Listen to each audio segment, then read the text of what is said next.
संजय राऊतांच्या बोलण्याला आम्ही गांभीर्याने घेत नाही, राऊत बिनबुडाचे आरोप करतात असं शंभूराज देसाई यांनी म्हटलंय. शंभूराज देसाई यांनी राऊतांवर हल्लाबोल केलेला आहे. संजय राऊत यांच्या बोलण्याला आम्ही गांभीर्याने घेत नाही असं म्हणत शंभूराज देसाई यांनी राऊतांवरती हल्लाबोल केला.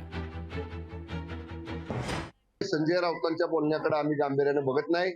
हे मंत्रिमंडळ माननीय मुख्यमंत्री एकनाथजी शिंदे साहेबांच्या नेतृत्वाखाली 24/7 राज्याच्या विकासाकडे लक्ष देऊन काम करत आहे.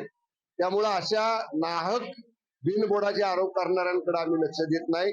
अंडरवर्ल्डची संबंध कोणाचे आहेत आणि 100 दिवस कुठल्या पुण्यकर्मासाठी संजय राऊत आतमध्ये जाऊन आले होते त्याचा आधी खुलासा करा म्हणावं.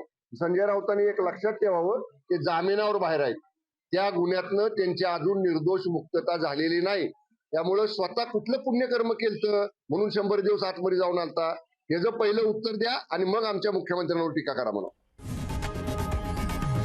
लोकशाही मराठी ऐका, पहा, जागरूक रहा.